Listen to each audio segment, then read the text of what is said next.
இது மகிமை நேரம். நியாயாதிபதியாகிய இயேசு கிறிஸ்துவின் இனிதான நாமத்தினாலே உங்களை வாழ்த்துகிறேன். நம் உள்ளத்தில் இருக்கிற ஒவ்வொரு குழப்பங்களுக்கும் ஆண்டவர் தீர்வை தர வல்லவராய் இருக்கிறார். ஒவ்வொருவரும் ஒவ்வொன்று சொல்கிறாங்களே, இதில் எது உண்மை? 21 நாள் உபவாசம்னு சொல்கிறாங்க, 12 மணி நேரம் உபவாசம்னு சொல்கிறாங்க. உபவாசம் பண்ணலாமா? அது கண்டிப்பாக பண்ணணுமா அப்படின்னு சொல்லிட்டு சிலர் கேட்குறது உண்டு. அவர்களை ஆண்டவர் இன்று தெளிவுபடுத்த விரும்புகிறார். சரியா? தியானத்திற்கென்று எடுத்துக்கொண்ட வேத பகுதி லூக்கா எழுதின சுவிசேஷம் 5வது அதிகாரம். இதில் யோவான் ஸ்நானகன் சிறையில் இருக்கும் பொழுது ஆண்டவர் செய்த, இயேசு கிறிஸ்து செய்த ஒவ்வொரு செயல்களையும் கேள்விப்பட்டு அவர் தன்னுடைய சீஷர்கள்ட்ட ஒன்று சொல்லி விடுறாரு. என்ன சொல்லி சீஷர்கள்ட்ட சொல்லிவிடலை. இந்த யோவானுடைய சீஷர்கள் உபவாசம் பண்ணுவாங்க, இந்த பரிசேயருடைய சீஷர்களும் உபவாசம் பண்ணுகிறவர்களாக இருந்தார்கள். சரியா? இப்போ நிறைய பேர் ஆண்டவர்கிட்ட கேட்குறாங்க, யோவானுடைய சீஷர்களும் உபவாசம் பண்ணுறாங்க, பரிசேயுடைய சீஷர்களும் உபவாசம் பண்றாங்க, ஆனா உங்களுடைய சீஷர்கள் மட்டும் ஏன் உபவாசம் பண்ணல அப்படின்னு சொல்லிட்டு ஆண்டவர் கேட்கிற, அந்த ஆண்டவர்கிட்ட இவங்கெல்லாம் கேட்குறாங்கன்னு. அப்போ ஆண்டவர் சொல்றாரு, மணவாளன் கூட இருக்கும் போது உபவாசம் பண்ண வேண்டிய அவசியம் இல்லை. மணவாளன் அவர்களை விட்டு எடுபடும் நாள் வரும், அப்பொழுது அவர்கள் என்ன பண்ணணும்? உபவாசிக்கணும் அப்படின்னு சொல்லிட்டு ஆண்டவர் சொன்னார். என்ன ஆண்டவர் இப்போ பரலோகத்தில் இருக்கிறாரு. நம்ம நம்மளை கூட்டி சேர்க்கும் நாளிலே அந்த நித்திய ஜீவனை நம்ம பெற்றுக்கொண்டதுக்கு அப்புறமா நம்ம உபவாசிக்கணும்னு அவசியம் இல்லை. அப்போ என்ன அர்த்தம்? இப்போ நம்ம என்ன பண்ணணும்? உபவாசம் பண்ணணும். நம்ம உபவாசம் பண்ணுவது நம்மளுடைய அவிசுவாசத்தை நீக்குகிறதாக இருக்கிறது. சரியா? எதுக்காக நம்ம இப்போ உபவாசிக்கணும்? எதுக்காக உபவாசிக்கணும் அப்படின்னா, ஒரு தகப்பன் தன்னுடைய பையன் பிசாசினால் அலைக்கழிக்கப்படுகிறான்னு சொல்லிட்டு சீஷர்கள்ட்ட கூட்டு வருவாங்கன்னு. அப்போ சீஷர்களால் அந்த அசுத்தாவியை துரத்த முடியாது, ஆனால் இயேசு கிறிஸ்து துரத்திடுவாங்க. அப்போ இந்த சீஷர்கள்லாம் கேட்பாங்க, உங்களால் முடிஞ்சில்ல, ஏன் எங்களால் முடியலன்னு கேட்கும்போது ஆண்டவர் சொல்வார், இவ்வகை பிசாசு உபவாசத்தினாலும் ஜெபத்தினாலும் ஒளியே போகாது அப்படின்னு சொல்லிட்டு ஆண்டவர் சொல்வார். என்ன அப்போ பிசாசுகளை துரத்தணும் அப்படின்னா எது தேவை? உபவாசம் பண்ணணும்னு. பிசாசுகளை துரத்தணும், இந்த அலக்கழிப்பெல்லாம் நீங்கணும் அப்படின்னு சொன்ன அப்படின்னா, நம்ம வாழ்க்கையில் இருக்கிற அலக்கழிப்புகள்லாம் நீங்கணும் அப்படின்னா உபவாசம் இன்றியமையானது. சரியா? அதுக்கப்புறமா எஸ்தர் ராஜாத்தி பீரியட்ல அவங்க குலத்துக்கு மட்டும், யூதர் குலத்துக்கு மட்டும் ஒரு அநீதியான சட்டம் ஏற்றப்பட்டுட்டாங்கன்னு. இப்போ இந்த சட்டத்தை முற்றிலுமா நம்ம கேன்சல் பண்ண முடியாது, ஆனால் மாற்றி அமைக்கலாம். சட்டத்தை மாற்றி அமைக்கணும் அப்படின்னா அதுக்கு அந்த இடத்துல ஒரு உபவாசம் தேவைப்படுது. அந்த எஸ்தர் சொல்றாங்க, நானும் என் தாதிமார்களும் உபவாசம் பண்றோம். மொர்தெகாய்ட்ட சொல்றாங்க, நீங்களும் ஜனங்கள் எல்லாருமே உபவாசம் பண்ணுங்கள் அப்படின்னு சொல்லிட்டு அந்த அந்த அநீதியான சட்டமே மாற்றி எழுதப்பட்டாயிட்டு. சரியா? அப்போ ஒரு உபவாசத்தால் ஒரு அநீதியான சட்டம் கூட மாற்ற முடியும். அதை இது அடுத்து யோசபாத் ராஜா யுத்தம் நடக்க போது அவருக்கு ஜெயம் கிடைக்கணும் அப்படிங்கிறதுக்காக அவர் அந்த தேசத்து ஜனங்களை உபவாசம் செய்யும்படி, உபவாசம் பண்ணி ஜெபம் பண்ணும்படி சொல்வார். அப்போ உபவாசம் பண்ணி அவங்க ஜெபம் பண்ணின போது அந்த யுத்தம் அவங்களுக்கு ஜெயமாக மாறியது. அப்போ ஒரு யுத்தத்தில் நம்மளுக்கு ஜெயம் கிடைக்கணும் அப்படின்னா நம்ம என்ன பண்ணணும்? உபவாசம் பண்ணணும். இந்த நினிவே மக்கள்கிட்ட யோனா சொல்றாரு, 40 நாள்ல நீங்க அழிக்கப்பட்டுருவீங்க, உங்க பாவம் மிகுதி ஆயிடுச்சுன்னு சொல்லும் போது இவங்க ஐயோ அப்படியா அப்படின்னு சொல்லிட்டு கேட்டுட்டு அப்படியே இருக்கல. உடனே அந்த ராஜா, அந்த ஜனங்கள் எல்லாரும் என்ன பண்ணாங்க? உபவாசம் பண்ணி அழுது புலம்பி தங்களை தரை மட்டும் தாழ்த்தினார்கள். என்ன அந்த உபவாசம் பண்ணி இருந்து ஜெபம் பண்ணினதுனால அவங்களுடைய அந்த தீமை தீமையான காரியங்களே நீக்கப்பட்டு போச்சு.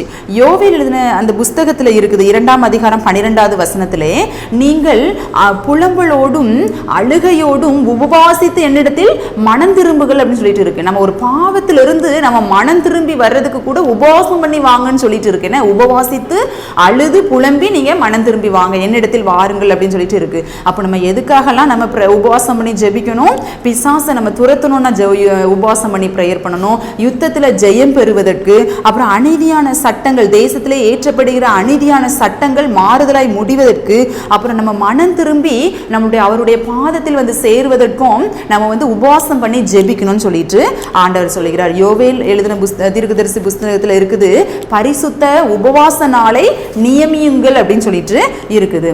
நம்ம எங்கெங்கெல்லாம் உபவாசம் பண்ணி ஜெபிக்கலாம்? தானியேல் வந்து ஒரு காலம் நிறைவேறுவதற்கு அந்த பீரியட்ல உபவாசம் பண்ணி ஜெபிச்சாருன்னா, அப்போ நம்ம தனியா இருந்து உபவாசம் பண்ணி நம்ம ஜெபிக்கலாம். குழுவாக நம்ம ஜெபம் பண்ணலாம். அதாவது நம்ம ஒரு ஜனக்கூட்டமாக, எஸ்தர் அது அவங்க அந்த ஜனக்கூட்டங்கள் மட்டும் உபவாசம் பண்ணி ஜெபிச்சாங்க. நம்ம தேசமாக உபவாசம் பண்ணி ஜெபிக்கலாம். யோசபாத் ராஜா அவங்க தேசமாக தான் உபவாசம் பண்ணி ஜெபிச்சாங்க. நம்ம தேசத்திற்காக, தேசத்து மக்களோடு இணைந்து நம்ம உபவாசம் பண்ணி ஜெபிக்கலாம். திருச்சபையிலே, புதிய ஏற்பாடு திருச்சபையில அவங்க திருச்சபையினராக ஜெப ஆலயங்களிலே உபவாசம் பண்ணி ஜெபம் பண்ணினார்கள். அவங்க உபவாசம் பண்ணி ஜெபம் பண்ணும் பொழுதுதான் ஆண்டவர் வந்து சொல்வாரு, இந்த பர்னபாவையும் சவுலையும் ஊழியத்துக்கு என்று தனியாக பிரிச்சு விடுங்க அப்படின்னு சொல்லுவார். என்ன அப்போ அந்த ஊழிய காரியங்களை கூட ஆண்டவர் உபவாச ஜெபத்தில் ரொம்ப அழகா தெளிவுபடுத்துகிறார். நம்ம வாழ்க்கையிலையும் ஏதாவது குழப்பங்கள், ஒரு மாதிரி அலக்கழிப்பு, ஒரு ஜெயமே இல்லாத சிச்சுவேஷன் அப்படி இருக்கும் பொழுது, ஒரு அநீதியான காரியங்களே எனக்கு நடக்கப்பட்டிருக்கு அப்படின்னு உங்களுக்கு இருக்குது அப்படின்னு நினைச்சீங்கன்னா, நீங்க இன்னைக்கே ஒரு உபவாசத்தை போட்டுருங்க. ஏன்னா உபவாசம் ரொம்ப முக்கியமானது. உபவாசம் வந்து நம்மளுடைய அவிசுவாசத்தை நீக்குகிறதாக இருக்குது. சரி, அடுத்த இது யாரெல்லாம் உபவாசம் பண்ணலாம்? சின்ன பிள்ளைங்க கொண்டு உபவாசம் பண்ணலாம். என்ன வேதாகமத்தில் இருக்கு, லூக்கா எழுதின சுவிசேஷத்துல இருக்கு, 84 வயதுல ஒரு விதவை வந்து உபவாசம் பண்ணாங்களாம். சரியா, அவங்களுக்கு 84 வயசுமா, இவ்வளவு வயசுல நான் என்னால எப்படிமா உபவாசம் பண்ண முடியும்னு நீங்க கேக்குறீங்களா? அந்த காலத்திலேயே 84 வயசுல ஒரு விதவை பெண்மணி உபவாசத்திலே ஜெபாலயத்திலே தரித்திருந்தாங்க, உபவாசித்து ஜெபாலயத்திலே தரித்திருந்தாங்கன்னு சொல்லி எழுதப்பட்டிருக்கேன். எங்க அத்தையோட அம்மா வந்து நல்லா ப்ரேயர் பண்ணுவாங்க. அவங்க ஃபாஸ்டிங் இருந்தாங்கன்னா காலையிலிருந்து ஈவினிங் வரைக்கும் இருப்பாங்க. அது மாதிரி எங்கள் அம்மாவும் நல்ல ஃபாஸ்டிங் இருந்து ப்ரேயர் பண்ணுவாங்க. காலையிலேருந்து ஈவினிங் வரை எதுவுமே சாப்பிட மாட்டாங்க. அதுக்குன்னு அனாவசியமாக பேசிக்கிட்டு அங்கேயும் அலைஞ்சிட்டும் இருக்க மாட்டாங்க. அந்த பீரியடில் அந்த 2 பாட்டிகள்கிட்டையும் நான் கற்றுக்கிட்டது என்னென்னா, அந்த உபவாசம் இருக்கிற அந்த டைமில் அவங்க நல்ல பைபிளை வாசிச்சுட்டே இருப்பாங்க. அவங்க வந்து உட்கார்ந்துருந்து வாசிப்பாங்க. அவங்களுக்கு முதுகு வலிக்குது அப்படின்னா படுத்திருந்து கூட வாசித்துருக்காங்கன்னு வேதாகத்தை வாசித்துட்டே இருப்பாங்க. அதுக்கப்புறமா நிறைய வீட்டுக்கு வர கிறிஸ்துவ புஸ்தகங்களை வாசிப்பாங்க. அதில் உள்ள ஜெப குறிப்புகளுக்கு அதை சொல்லி இது ஜெபம் பண்ணுவாங்க, பாட்டு பாடுவாங்க. அவங்க வந்து இந்த சும்மா தூங்கணும், சும்மா யார்ட்டையாவது அரட்டை அடிச்சோன்னு இல்லாமல் அந்த உபவாசனாலே பரிசுத்தமாய் அவங்க என்ன பண்ணாங்க, ஆசரிச்சாங்கன்னு. அப்படி நம்ம வந்து உபவாசம் இருப்பதற்கு நமக்கு வயதுலாம் தடை கிடையாது. நம்ம வந்து நல்ல இந்த சும்மா பட்டினி உபவாசம் மாதிரி போயிடக்கூடாது நம்ம உபவாசம். சரியா, சில டைமில் எனக்கு கொஞ்சம் சமையல் பண்ண கொஞ்சம் சோம்பலாக இருந்துச்சு அப்படின்னா, அது வந்து ஞாயிற்றுக்கிழமை தான் மோஸ்ட்லி நடக்கும்னு. ஞாயிற்றுக்கிழமை காலையிலே எஞ்சி சமையல் பண்ண கொஞ்சம் மாச்சலாக இருக்கும். அப்போ வந்து சரி ஏசப்பா இன்னைக்கு நான் சமையல் பண்ணலை, இன்னைக்கு ஃபாஸ்டிங் என்ன அப்படின்னு சொல்லிடுவேன். ஆனால் அந்த டைமில் நம்ம சர்ச்சுக்கு போயிட்டு ஆராதிச்சுட்டு வரதான் டைம் இருக்குமே தவிர, தேசத்துக்காண்டி ப்ரேயர் பண்ணவோ அல்லது நம்ம சுற்றி இருக்கிறவங்களுக்காக ப்ரேயர் பண்ணவோ அந்த நேரத்தில் டைம் இருக்காது. இது வந்து இதுக்கு பேர் நானே அப்புறம் யோசித்தேன், இது வந்து ஒரு பட்டினி உபவாசம். இது வந்து உபவாசம் கிடையாது. நம்மளா சும்மா பட்டினி இருந்துக்கிறோம், அவ்வளவுதான். நம்ம உபவாசம் அப்படின்னு சொல்லிட்டீங்க அப்படின்னா கண்டிப்பா நீங்க வேதத்தை தியானித்து மற்றவர்களுக்காக பாரத்தோடு ஜெபிக்கிறவர்களாக இருக்கணும்னு, அதுதான் உண்மையான உபவாசம். சரியா, சரி, இந்த உபவாசத்தை பத்தி நம்ம இதெல்லாம் பார்த்தோம். ஆனா ஆண்டவர் சொல்றாரு, உபவாசத்தோடு உபவாசம் பண்ணும் பொழுது இப்படி இருக்காதே அப்படின்னு சொல்லிட்டு ஒரு இதுல சொல்றாரு. என்ன எப்படி இருக்கக்கூடாதான், இந்த மாயக்காரராகிய இவர்களை போல முகவாடலா இருக்காதே அப்படின்னு சொல்லிட்டுன்னு. அப்போ நம்ம உபவாசம் பண்ணுறோம், நம்ம வந்து அதுக்குன்னு டயர்டாக நான் சாப்பிடவே இல்லை, நான் ஒன்றுமே குடிக்கல அப்படின்னு சொல்லிட்டு நம்ம சோர்ந்து போய் இருக்கக்கூடாது. நம்ம கர்த்தருக்குள்ள எப்படி இருக்கணும், உற்சாகமாக இருக்கணும்னு. நம்ம முகத்தில் நான் ஃபாஸ்டிங் இருக்கேன்னு சொல்லிட்டு நம்ம காட்டக்கூடாது. சரியா, அடுத்து இன்னொன்று என்ன அப்படின்னா, நான் எத்தனை டைம் உபவாசம் பண்ணியிருக்கேன் பார்த்தீங்களா அப்படின்னு சொல்லிட்டு பெருமைப்படக்கூடாதுன்னு. இது வந்து ஆவிக்குரிய பெருமை நமக்கு வந்துடக்கூடாதுன்னு. சிலர் சொல்லுவாங்க, நான் வாரத்தில் 2 நாள் ஃபாஸ்டிங் இருக்கேன் தெரியுமா அப்படின்னு சொல்லிட்டு கொஞ்சம் பெருமையாக பேசுவாங்க. இல்லை, நம்ம வந்து ஆவிக்குரிய பெருமை நம்ம இடத்துல இருக்கவே கூடாது. இந்த உபவாசம் பண்ணுவதில் எது இருக்கக்கூடாதுன்னு சொல்லியிருக்காங்க, இந்த மாய்மாலம் பண்ணுற மாதிரி இந்த முகவாடலாய் இருக்கக்கூடாது, அந்த பெருமையான பேச்சும் இருக்கக்கூடாது. நம்ம அப்படி பெருமையாக பேசிட்டோம் அப்படின்னா அதுக்குள்ள நன்மையை நம்ம அன்னைக்கே பெற்றுக்கிட்டோன்னு அர்த்தம்னு. பிறகு உபவாசம் உபவாசிப்பதில் நம்மளுக்கு அர்த்தமே இல்லாமல் போயிடும். அதனால் யாருனாலும் உபவாசிக்கலாம். நம்ம எதுக்காண்டி உபவாசிக்கணும் அப்படின்னு சொல்லிட்டு பார்த்தோம். எங்கெல்லாம் நம்ம வந்து ஃப்ரெண்ட்ஸாக சேர்ந்து உபவாசம் பண்ணி ப்ரேயர் பண்ணலாம், அல்லது நம்ம மட்டும் தனியாக இருந்து உபவாசம் பண்ணி ப்ரேயர் பண்ணலாம், திருச்சபையினரோடு சேர்ந்து உபவாசம் பண்ணலாம். இப்போ எல்லா சர்ச்சிலையுமே ஃபாஸ்டிங் ப்ரேயர்னே வைக்கிறாங்க. என்ன அந்த ப்ரேயரில் நீங்கள் திருச்சபையினரோடு நீங்கள் வந்து சேர்ந்து கொள்ளுங்கள். என்ன சபையோரோடு சேர்ந்து உபவாசம் பண்ணி நீங்கள் ஜெபிங்க. என்ன 2 பேர் சேர்ந்து இருக்கும்போது கண்டிப்பாக ஆண்டவர் அந்த இடத்துல வருகிறவராக இருக்கிறார், நம்ம விண்ணப்பங்களை கேட்கிறவராக இருக்கிறார். உபவாசம் பண்ணும் பொழுது யுத்தத்தில் நம்மளுக்கு ஜெயம் கிடைக்குது, பிசாசிலிருந்து விடுதலை கிடைக்குது, நம்மளுக்கு அநீதியான சட்டங்கள்லாம் மாற்றி எழுதப்படும்.